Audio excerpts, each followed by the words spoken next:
बिस्मिल्लाहिर्रहमानिर्रहीम। मेरा नाम है उज़ैर अहमद और आज हम केस हार्डनिंग की एक और टाइप को डिस्कस करेंगे जिसका नाम है नाइट राइडिंग प्रोसेस। जैसा कि हम जानते हैं, केस हार्डनिंग हमारे पास ऐसा हीट ट्रीटमेंट प्रोसेस है जिसके अंदर हम वर्कपीस की सिर्फ बैरूनी सरफेस को, बैरूनी सतह को एक खास थिकनेस तक सख्त बनाना चाहते हैं, जबकि उसका अंदरूनी हिस्सा जो है उसको हम नरम और लचकदार ही रखना चाहते हैं। तो उसके लिए हम जो प्रोसेस अप्लाई करते हैं उसको केस हार्डनिंग का प्रोसेस कहा जाता है। मतलब इस प्रोसेस में सिर्फ वर्कपीस का केस या बैरूनी खोल जो है वो सख्त होता है, जबकि अंदर से वो नरम ही रहता है। तो केस हार्डनिंग में आज हम डिस्कस करेंगे नाइट राइडिंग प्रोसेस को। नाइट राइडिंग प्रोसेस ऐसा प्रोसेस है जिसमें हम नाइट्रोजन को वर्कपीस की बैरूनी सरफेस में एंटर करते हैं और उसकी सरफेस को हार्ड बनाते हैं। तो हमारे पास नाइट राइडिंग का प्रोसेस हर किस्म के स्टील के ऊपर ऑलमोस्ट अप्लाई किया जा सकता है, लेकिन इसको ज्यादातर अप्लाई किया जाता है स्टील एलॉय के ऊपर। स्टील एलॉय क्या होता है, उससे पहले हम एलॉय को समझते हैं। जब दो या दो से ज्यादा मेटल्स को आपस में मिलाकर उनका एक मिक्सचर बना दिया जाता है तो उस मिक्सचर को एलॉय या उर्दू में भरत कहा जाता है।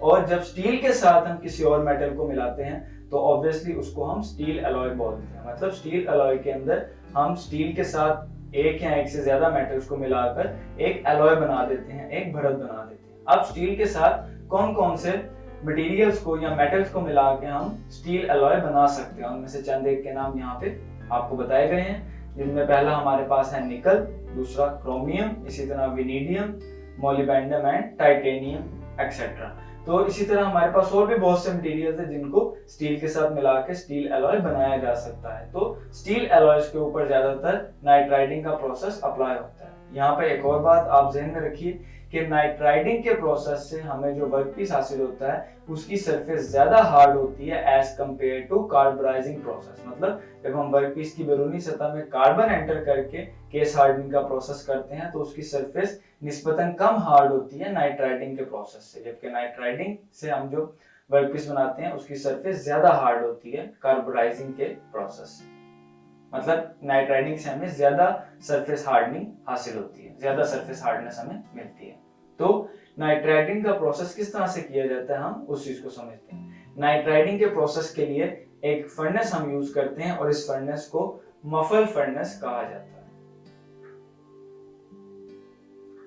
तो नाइट राइडिंग का प्रोसेस मफल फर्नेस के अंदर हम परफॉर्म करते हैं। अब हमारे पास मुख्तलिफ किस्म के मटेरियल्स हो सकते हैं, जिसमें लेट्स से यहाँ पे हमारे पास 2-3 वर्क पीसेस हैं जिनको हम केस हार्डनिंग जिन पे हम अप्लाई करना चाह रहे हैं। तो सबसे पहले क्या किया जाता है, इन वर्क पीसेस को उठा के हम मफल फर्नेस के अंदर रख देते हैं। अब मफल फर्नेस के अंदर भी एक चेंबर बनाया जाता है और इस चेंबर को इस तरह से डिजाइन किया जाता है कि इसके दो साइड पे हमारे पास इनलेट्स और आउटलेट्स हासिल होती हैं। मतलब यहाँ से हमारे पास हवा के या गैस के अंदर आने का रास्ता होता है और यहाँ से बाहर जाने का रास्ता होता है। अब हम अपने वर्क पीसेस को इस चेंबर के अंदर प्लेस कर देते हैं। इस चेंबर के अंदर प्लेस करने के बाद इस चेंबर में हम अमोनिया गैस को एंटर करते हैं। मतलब मफल फर्नेस के अंदर हम चेंबर में अमोनिया गैस NH3 को एंटर करते हैं। यहाँ से अमोनिया गैस NH3 एंटर होती है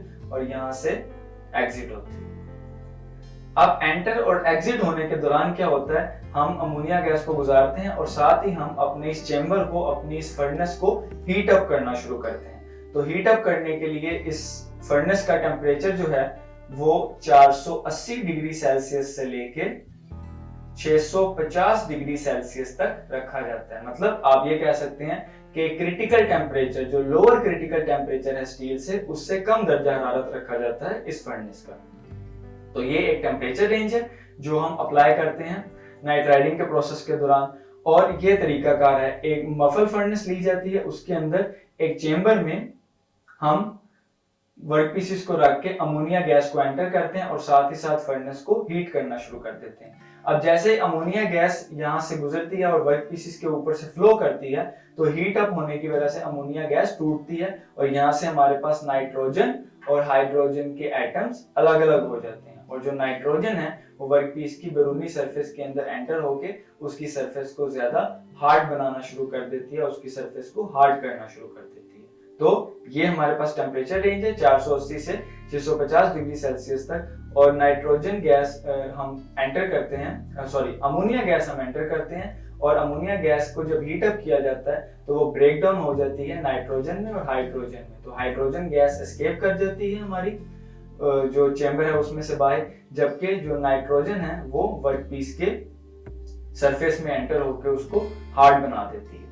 अब जब हम देखते हैं कि हमारी सरफेस का टेम्परेचर एक हमारी जो रिक्वायर्ड कंडीशन है वहां तक पहुंच गया है, तो उसके बाद चंद घंटे तक हम सोकिंग का प्रोसेस करते हैं, यानी चंद घंटे तक हम अपनी मफल फर्नेस का टेम्परेचर जो है वो मेंटेन करके रखते हैं उसी स्केल पे जिस पे हम चाह रहे होते हैं।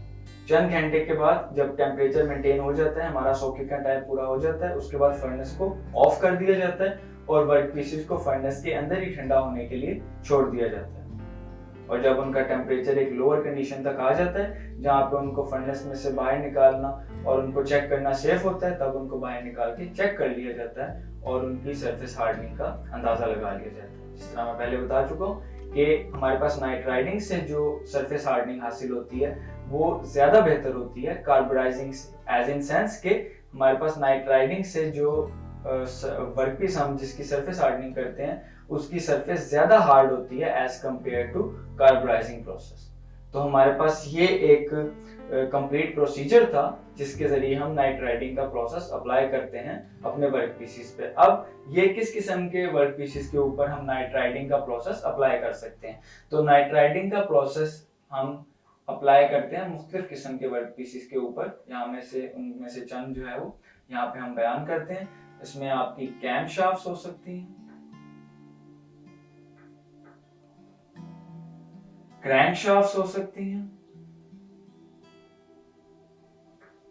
इसी तरह गियर्स एंड कटर्स भी हो सकते हैं। तो मुख्तलिफ किस्म के हम इवन के बाज किस्म के टूल्स में भी ये प्रोसेस अप्लाई कर दिया जाता है। तो ये हमारे पास मुख्तलिफ किस्म के यूजेस हैं, मुख्तलिफ एप्लीकेशंस है हमारे पास नाइट राइडिंग प्रोसेस की, किस तरह के वर्क पीसेस में नाइट राइडिंग का प्रोसेस हम अप्लाई करते हैं, जबकि ये कंप्लीट एक हमारे पास प्रोसीजर है जिससे नाइट राइडिंग का प्रोसेस हम कंप्लीट करते हैं। उम्मीद है आपको इस लेक्चर की समझ आई होगी। अगर इस लेक्चर के मुताल्लिक कोई भी सवाल या क्वेरी है तो आप कमेंट में या व्हाट्सएप ग्रुप में पूछ सकते हैं। अपना ख्याल रखें। अल्लाह हाफिज।